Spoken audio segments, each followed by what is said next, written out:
আমাদের এইখানে ধরেন এখানে যেটা প্রবলেম এবারে নির্বাচনে যেটা আমার ক্ষেত্রে হবে, যেমন আমার অ্যাসেট কারা, যারা পয়সায় ভোট বেছে, আমি তো তাদের ভোট পাবো না, আমি তাদের কাছে যাব না। সেই গ্রুপটা যে কখনোই রাষ্ট্রের সিটি কর্পোরেশনের কাছে বা এমপির কাছে কোনো কাজে যায় না, সে নিজে ঠিকমতো ভ্যাট দেয়, ট্যাক্স দেয়, খুবই ডিসেন্ট একটা লাইফ লিড করে, ইউনিভার্সিটির ফ্যাকাল্টি অথবা একটা ভালো ব্যবসা করে, এই গ্রুপটা। এখন তাদের সমস্যাটা কি জানেন? তারা না যখনই শুনবে কেন্দ্রে একটা ঝামেলা হচ্ছে, তারা কোনোদিন ভোট দিতে যাবে না, তারা ইলেকশনের দিন বাসায় ঘুমাই থাকবে। এখন যেই লোকটা 5,000 টাকা খাই ভোট দিবে, সে তো গিয়ে মারামারি করবে।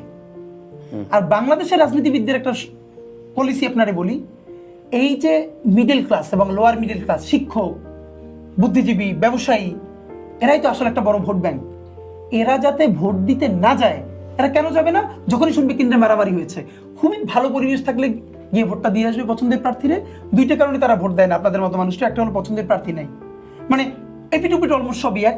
এরপর যদি কিছু পছন্দের প্রার্থী থাকে, ওখানে যদি ইলেকশনে কেওয়াস হয়, মারামারি হয়ে যাবে না।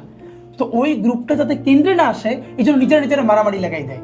আচ্ছা আচ্ছা আচ্ছা। এটা আমি আপনাকে বলি, আচ্ছা। যে নিজেরা নিজেরা মারামারি লাগাই দিবে। মারামারি লাগাই দিলে হবে কি, আপনি যাদেরকে শুধু টাকা দিচ্ছেন আর যারা পলিটিক্যাল পার্টির কর্মী, তারাই শুধু গিয়ে তার মধ্যে ভোট দিবে। বাকি যে এই গ্রুপটা সব থেকে ডিসেন্ট ভোটার, তারা ভাই মাই খেতে যাবে না, এবং তারা না গেলেই তার জন্য উপকার, তার এগেনস্টে ভোটটা পড়বে না। এটি হলো তারা করে।